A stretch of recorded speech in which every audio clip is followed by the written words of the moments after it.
All right, here we go. Welcome in, everybody. This is The Slate. We are a DraftKings program. We take you up until 6 o'clock on this Tuesday, May 16th. Brendan Glasheen alongside. We've got Matt LaMarca and Gary and Thorne, two guys that know a thing or two about hoops and baseball. That's the theme tonight. We're going to spend some time in the NBA playoffs, conference finals. Western Conference Finals get underway tonight. Lakers and Nuggets. Celtics Heat start the East Finals tomorrow. And we've got a full 15-gamer in Major League Baseball. Slate starting just after 6 Eastern time. So we will, tons of picks, I think, and surfing through these games. So I think that will be plenty for us to take up these next 30 minutes or so. So we appreciate you being here. Thanks for watching YouTube, Twitch, DK Nation, Twitter. Thank you for being here. Gents, let's start. And we could also dive into, once we get through the games, we can discuss the coaching stuff in the NBA, because that is pretty notable. The amount, not only the Doc got let go today by the Sixers, but who the Sixers are interested in. And you both just brought this up before we went live. It reminded me, and it kind of startled me, like, look at all these names that are available in the NBA right now, as far as like notable dudes, retreads that have been head coaches for pretty good championship teams. Winning head coaches. There's like 4 coaches with rings on the market right now. It's pretty interesting. Yeah. And coaches that, like, I know the NBA this year, I guess, is an exception because it's the 4 teams in the Final Four from the bubble, and we have an 8 seed in the Final Four.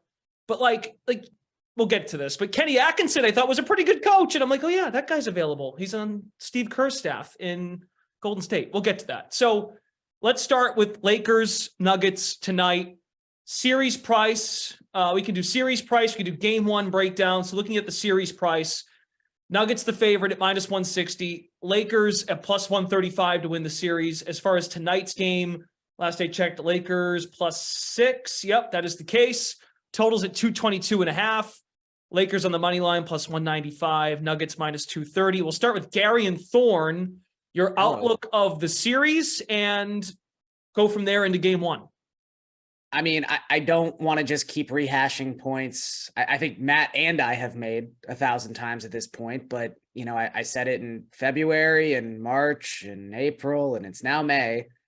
The Nuggets are really freaking good at home. I believe they are 37-4 in Denver when Jokic is in the lineup this season. That includes the playoffs. Across the last 3 or 4 years combined, best net rating in the NBA at home by a pretty significant margin. Like, this isn't a blip on the radar. This is a long-standing run of success in the altitude. Until someone beats Denver at home, I'm not going to pick against Denver at home. It was the reason I think at one point they were 12-1 or maybe even 13-1. This was right after the Suns traded for Durant and suddenly ramped up the Western Conference odds board. And, you know, they had to. I get that. But the byproduct of the Suns doing what they did and the Lakers making as many trades as they did and then finding their way into the playoffs and getting through round 1 and building up all this momentum, Lakers are a super public team. Another Western Conference team's odds had to suffer because of that. And it was the Nuggets. They were just consistently just undervalued all throughout the second half of the season. And I'm going to continue to ride with them. I think they win tonight. I think they cover the 6. I mean, it's really impressive what they've done. And, you know, we talked about this when it came to the 76ers a little while ago, but like the problem with the 76ers throughout the last half decade in the playoffs has been you can exploit them when Embiid is not on the court. And generally that's how you get the Nuggets too, is like, you know, Jokic is everything to them. However, in the playoffs, they've actually been outscoring opponents per 100 possessions at the same rate, 9.4 points per 100 possessions more, with Jokic on and off the court. Some of that is like weird end of game blowout stuff. So you can take these samples with a grain of salt. But basically, when Jokic is on the court, the Nuggets are averaging 124 points per 100 possessions. When Jokic is off the court and they need to survive, I don't think Jokic is like the black hole on defense some people make him out to be, but, you know, he's not the best defender in the world. Actually. He's actually pretty good, but still, they've been holding opponents to 99 points per 100 possessions when Jokic is off the court. So they're an unstoppable offensive force when he's playing. And when they have to survive the minutes when he's off, they've just been the best defensive team in the NBA. Like, I just really like what the Nuggets have been doing. The Lakers had some really rough shooting games against the Warriors that I just don't think you can survive against the Nuggets. Matt LaMarca, series outlook and what you're looking at for game one. Yeah, it's an interesting series, right? You've got the Lakers, who are the best defensive team in terms of defensive rating during the playoffs, and then the Nuggets are the number one offensive team. And just to throw some numbers on what Garion was saying about the Nuggets, just home domination, they are 30-16-1 against the spread at home this season. They are winning by an average of 10.3 points per game, and they're covering the spread by an average of just under 4 points per game. All of those are either the best mark in the league or right up near the top. So it's just a very tough environment to go in and play in. And, you know, the Nuggets have a little bit of a rest advantage as well. So I think that in game one, for sure, I like the Nuggets' chances to win and cover. There's been some sharp activity on the Nuggets as well. Ultimately, if LA is going to contend in this series, they kind of have to make it a slog, in my opinion. They have to really try and grind things down to a halt. And Anthony Davis is going to have to do something that we haven't really seen anyone do in the last 3 years, which is stop Nikola Jokic. I'm not sure if it's possible. I mean, if anyone can do it, it's probably AD, but it is just, it's easier said than done because there are so many different ways that he can beat you. And even if Jokic does slow down, I still think the Nuggets have some paths to victory, right? Like, we haven't seen anything really out of Michael Porter Jr. during this postseason. Aaron Gordon has been very quiet during this postseason. So if the Lakers really sell out on trying to stop Jokic, perhaps there's some other guys that could help pick up the slack.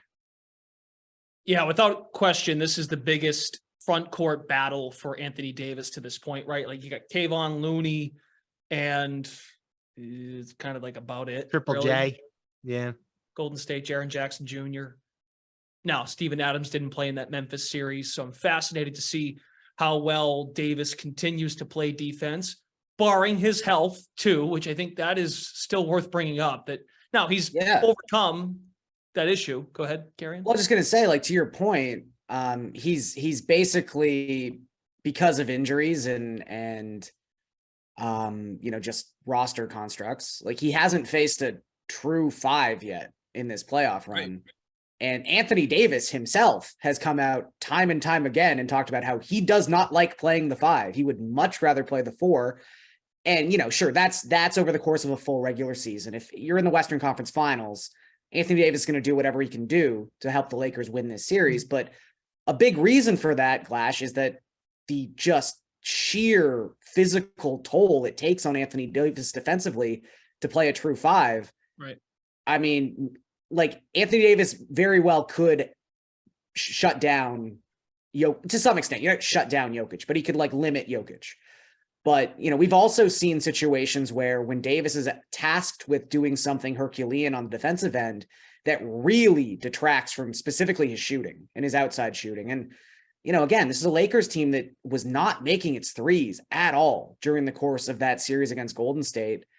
And if you've got Anthony Davis, even at, like, you know, a B- level offensive player because he's exerting so much effort on defense, I'm just a little worried where this offense is coming from. Because, again, LeBron's been fantastic, but he also hasn't been able to consistently exceed 30 points in playoff games like he used to. Like, there just needs to be raw points scored somewhere. And I'm not sure where that's coming from. I don't think you're getting, like, miraculous performances from really strange places like we saw in that Warriors series all the time. I mean, the Lakers are deeper than they have been in the last couple of years. I think credit to their front office for really going out at the trade deadline and acquiring some quality depth. But I don't think you're getting, like, a crazy Walker performance again in a game against the Nuggets. Or if that's what you're banking on to win the series, that's a pretty tough, like, outlook to take. Yeah. Now, so you both like Denver, but if you were to be a Lakers backer, a Lakers supporter, well, their formula has been, let's get game one. Let's get game one at Chase Center. Let's get game one at Memphis, and then basically just throw in the towel for game two. And then we'll see you back in Los Angeles. And I think, well, right. They didn't have home court in the Memphis series either. That's right. So see you back in LA if we get game one. So I would imagine you're both, LaMarca, I don't know if you said this, so I apologize. You like Denver to win the series too. Yeah, I do.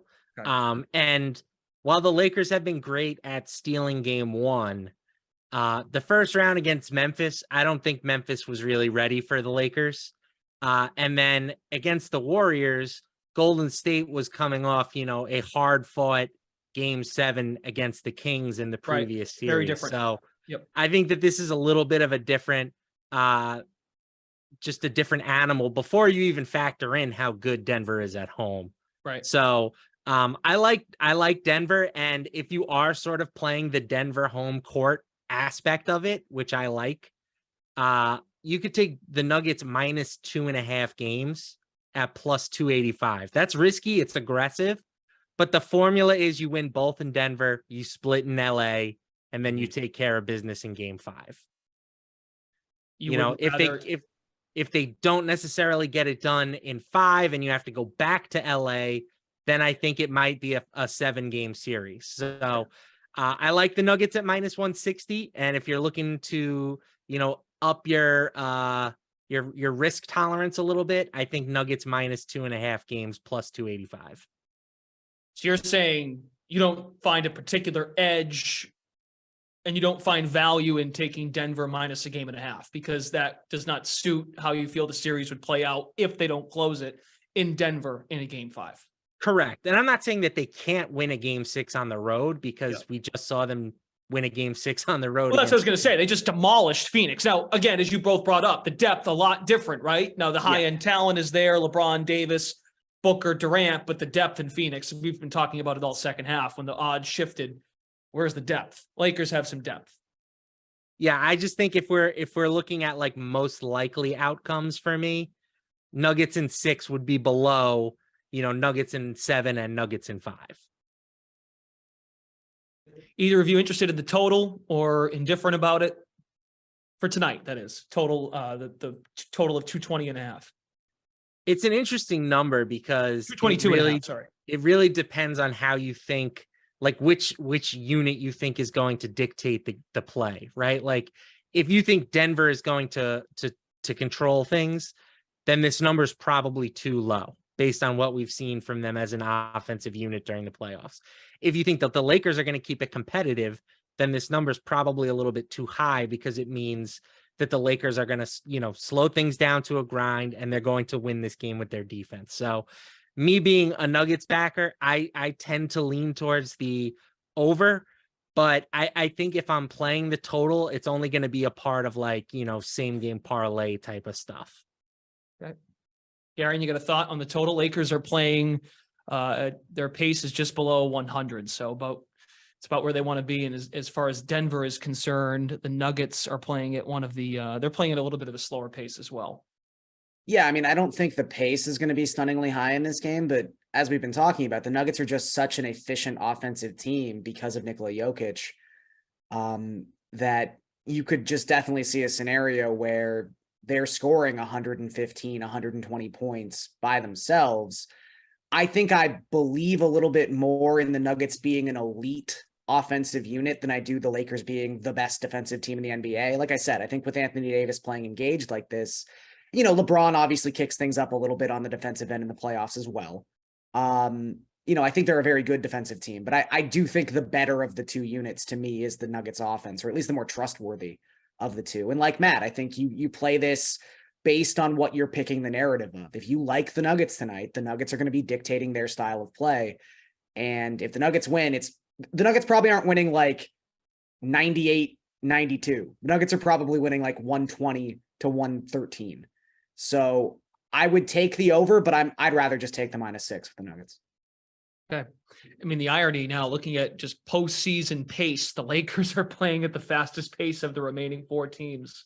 Well, they were a high-paced team during the regular season. Yeah. It just seems like they've sort of kind of changed their style a little bit in the playoffs. Mm-hmm. Mm-hmm. Okay, very good. So Lakers, Nuggets, the guys like Denver tonight, and they like Denver to win the series. One prop before we Oh, move please, on. yes. I'm running the ladder on Michael Porter Jr. threes tonight. So you can get the over on it's 2.5 threes, I believe, is at Correct. plus or Even money. it's me. Okay. And then if you can take the alternate numbers, you can grab him to get to 4 at plus 240 Yep. and 5 is plus like 550 or so. If you click the little drop down arrow next to Yes, there you go.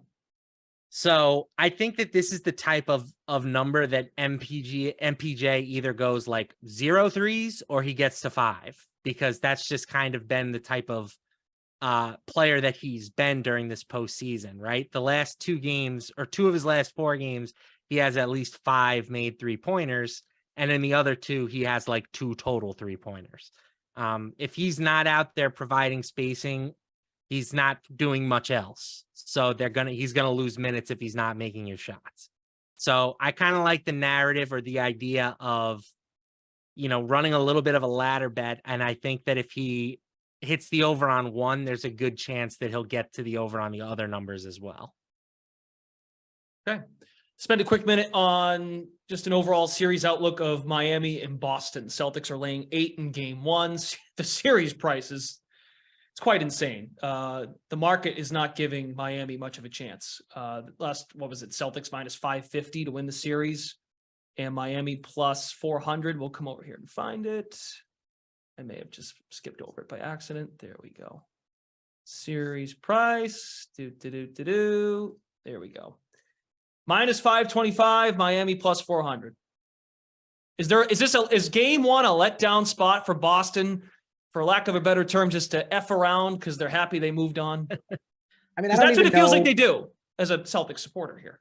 Celtics fans throw around letdown so often. I don't even know what to make of it anymore. Like, again, Celtics, they won all 7 games that last series because they beat themselves the 3 games they lost. So yes, I don't know, man. Like that is code for effing around is what I'm getting at. Well, that's what I'm saying. Like, look, I don't really think this is, if you want to say it's disrespectful to the Heat, I guess that's fair. But I think we still just have to play the game of like the larger sample size. And again, the larger sample size of this season is that the Miami Heat were a putrid offensive team. Yep. And they lost their second best scorer in the first round of the playoffs.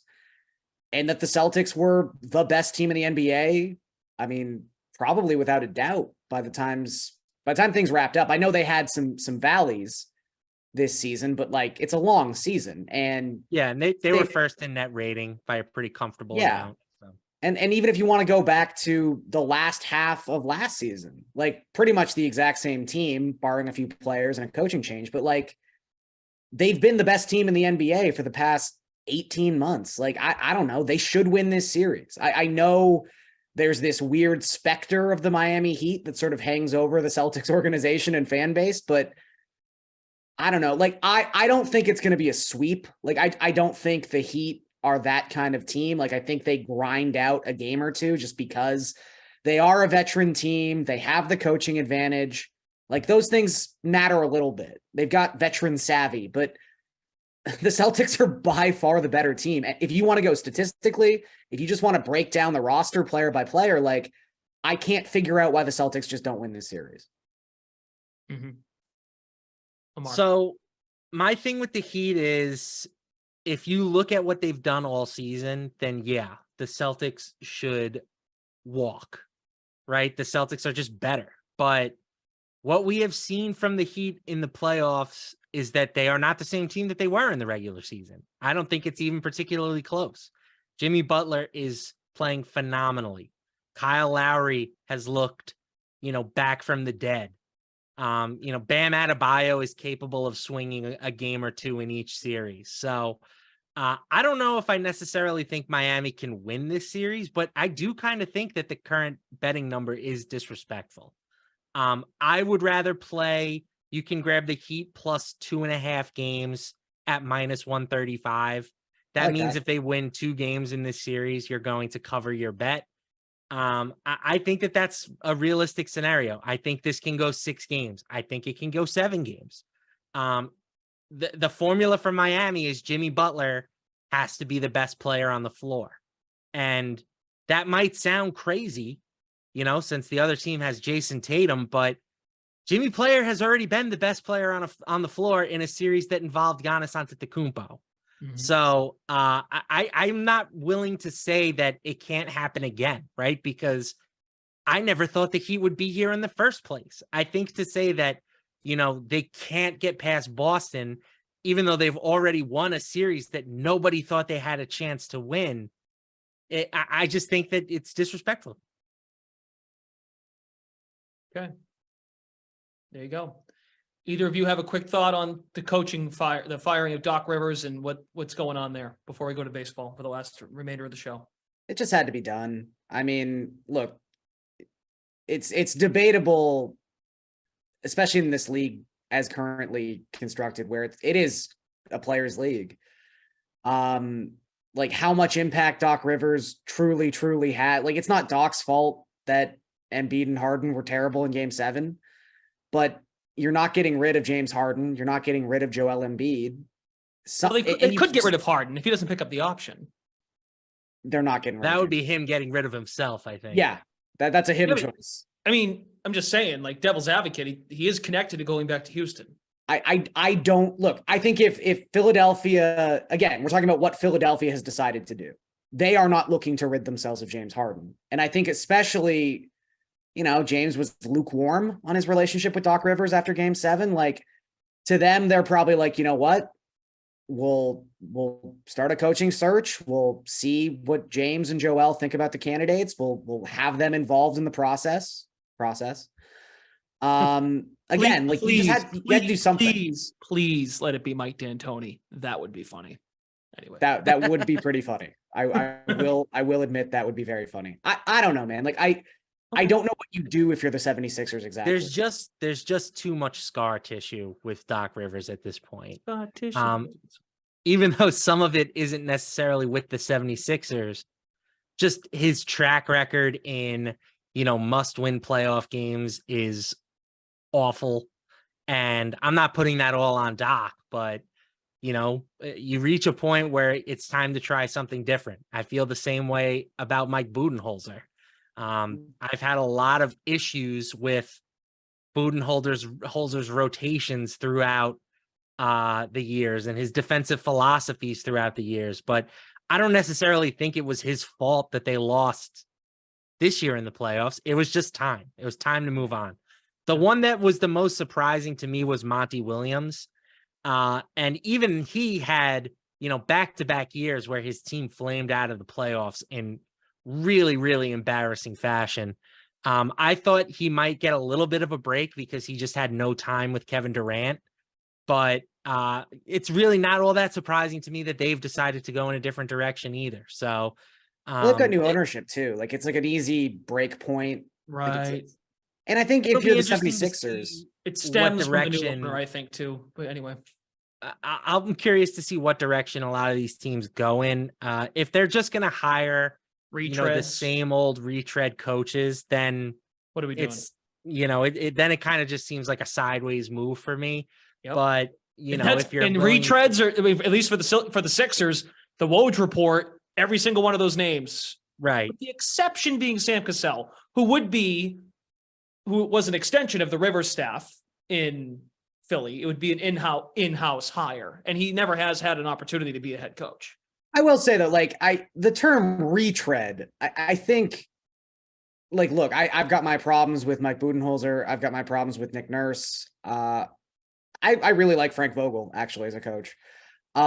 Generally speaking, when we talk about retreads, this happens in the NFL a lot, where this gets thrown around, where it is guys who have been unsuccessful with other organizations continuing to get their third and fourth head coaching job. You've got guys who have won a championship in the last 5 years. Like, I think the term retread is a little, I would say, disrespectful to some of these coaches. But the NFL is a little more progressive, where look at what the Colts did and what the Cardinals did. They hired 2 coordinators from the team that was just in the Super Bowl. I would say the NFL is the least progressive league when it comes to hiring coaches. Yeah, but they hire like coordinators who are unproven. Yeah, but what you just said happens all the time. The team that just won the Super Bowl, their 2 coordinators get hired to be head coaches. I'm not saying I agree with it. I'm just saying like they're giving guys a new chance. It's not just a coach that was in the league as a head coach previously. No, the NFL has more like just retread coaches than any other league there is. I don't know what you're talking about. I hear what both of you guys are saying, right? Like, really, Glash is saying that, you know, we're not seeing these NFL teams go back to, you know, Jim Caldwell and guys like that for the 4th time. But it's been better the last couple years. I'll say that. You know, it does seem pretty standard that whatever team makes or wins the Super Bowl, it's just that they'll pillage the coordinator. So it's not a ton of creativity per se. Who won the Super Bowl last year? And has Sean McVay ever had a cup of coffee with you while he was coaching with Washington in 2014? Those are the 2 qualifications to becoming a head coach in the NFL. Okay, that's fair. Okay, so I think we're saying the same thing, but I got you. Yeah, it's not. No, look, you're right. The last couple years, the NFL has definitely gotten more progressive and younger with its head coaching hires. But there was a time in the NFL where I think that term retread really applied more to that, where it's like, if the 76ers hire Nick Nurse, I'm not going to be like, wow, what a waste of a pick. Like, it's a veteran team signing, like Frank Vogel, like veteran team who's made it to a certain point, brings in fresh head coach who's had proven success winning an NBA championship. Like, I'm not going to look down on that. I think maybe if you're like, I think maybe this, maybe, I don't know, like if you're the Raptors, you're not going to be hiring Frank Vogel. Like, I think they go young and try to find some fresh blood. Just don't hire Doc Rivers. Nobody hire Doc. Let Doc retire and ride off into the sun. Yeah, but like if the Sixers hire Nick Nurse, I find, in my opinion, I think that gives Embiid another out. If like at some point, it comes down to the high end talent, and your best player's got to perform. Why would a rookie head coach, like if they hire a rookie head coach and they lose, they'll be like, oh, the coach didn't have enough experience. Like, they shouldn't say that. They should blame it on Embiid and trade Embiid and get a haul for him now before he can't walk. I think the bottom line is just the coaching in general, like outside of just a handful of guys, is really overrated. Yeah, I mean the Celtics, they are, you know, they're the coach that they went with, Mazzulla. I couldn't have told you a thing about him before the start of this season. And they're just as good as they were last year. Agreed. And they still have problems at the end of games. They had the same problem with Udoka last year. They were better defensively, but their problems at the end of games still exists. So at the end of the day, if they don't deliver as the title favorite, I'm going to blame the Stars. To sum this up aptly and ironically with a Doc Rivers favorite, it's a make or miss league, boys. It's a make or miss league. Can't blame Blake. Don't blame Blake. Okay. Let's go to baseball. We got 10 minutes. LaMarca, Justin Verlander. Yes, sir. Is he here to save the day tonight for the Mets or Tampa Bay? They've only been an underdog 4 times this year. 3-1 as a dog this year, the Tampa Bay Rays, and they are plus 140 on the money line with an extra day of rest. Can Verlander be the savior for the Mets tonight? And as Garion said before we got on the show, like, it's hard to set this line because you've got a bullpen game versus Justin Verlander. And, you know, JV still is pitching well. He just hasn't been on the mound very often this season. And, you know, the Mets are still, they have the promise of being a good offensive team, even though they haven't really delivered on that promise this season. So it's hard to just look at that number and set it much lower than this. But at the same time, I don't know how you cannot take Tampa Bay, right? Like, they've been the best offensive team in baseball by a mile this season. The Mets can't hit water if they fell out of a boat at the moment. They've got a million problems. It's just very hard to consider backing them as minus 165 favorites against, you know, the best team in baseball. Feels like the total in this game is way off too. Because to your point, the Mets have not been hitting. Justin Verlander's been good. He just has only had 2 starts this season. Like I'm surprised this number isn't like 7.5 or 8, to be honest. Yeah, it might just not be a ton of respect for Jalen Beeks and Yanni Chirinos, who's expected to see the bulk of the innings for Tampa Bay. And Verlander, is a tough pitcher to handicap because his advanced metrics are markedly worse than like his traditional ERA. But Justin Verlander's advanced metrics are almost always markedly worse. Like he is a guy who pitches to a low BABIP every single year. There's just some kind of stuff that you have to overlook with him. So it'll be interesting to see how Verlander fares against this team. I would personally just take the Rays for the plus 140 payout, but the under 9 makes sense as well. Gary, in any game side that jumps out to you tonight? Yeah, I'll give a couple sort of more parlay pieces. Like I like the Mariners a lot tonight against the Red Sox, minus 155 as road favorites. This is just a really lopsided pitching matchup. Nick Pivetta has been terrible. He's been pretty bad, specifically at Fenway the last couple seasons, allowing almost 3 home runs per 9 to opposing left-handed hitters. I just think the Mariners lineup can get very left-handed first and foremost, but also just Luis Castillo is a really good pitcher. Nick Pivetta is not a really good pitcher. I'll take the Mariners. Similar kind of vibe with the Cardinals tonight. They're minus 180 as home favorites. They've won 7 of their last 8. Jordan Montgomery, it's a low bar, but he's been the Cardinals' best pitcher so far this season. Did get roughed up in his last start, but 2 earned runs or fewer in 5 of his last 7. And really the long and short of it is the Brewers cannot hit left-handed pitching. They have the worst WOBA and WRC plus against southpaws this season. No Christian Yelich in the lineup tonight. He hurt his back in their last game. So if you want to parlay those two teams together, I think it's like plus 150, plus 145. So I don't hate that. If you do just want to take a plus money line bet, sticking with the theme of picking against your own team, I think the Yankees are a little underpriced tonight. They're plus 155. Kevin Gausman's been really interesting in 2023. Doing the Aaron Judge. You guys, yeah, a little stare away. He was staring at me. I was actually up in the crowd. I was, I'm pretty hard not to look at. The Yankees' best WRC plus. Oh, there it is. Nice. I like it. Best WRC plus in May. They've been hitting the ball really, really well. Judge has 4 home runs since he came off the IL a couple days ago. And Gausman, he's either been untouchable or he'll give up 7 earned runs. And he's been more untouchable than bad, but those are his 2 settings this season. Herman's been perfectly fine, slightly above league average so far this season. Really good, actually, in his last 3 starts, and 2 of those have been against Tampa Bay. Like really, really tough starts, and Herman has looked, I think, pretty good. So I just think plus 155 is a big number. I would say I'd expected this more to be like plus 120, plus 125. So I think there's some value with the Yankees. Generally speaking, I feel like it's kind of a good night for dogs. No? Yeah. I had 2 or at least 1 other underdog that I wrote up today. I like the Pirates. Yeah. Taking on the Tigers. Their offense has just been so abysmal over the past 13 games. They've averaged 1.7 runs per game. Oof. Somehow that's so bad that it's almost impressive. But meanwhile, the Tigers are still the worst team in the league in terms of WRC plus versus right-handed pitchers. So I think that the Pirates offense just overall is better than the Tigers, despite what we've seen from them recently. And I'll take my chances with Luis Ortiz against Michael Lorenzen.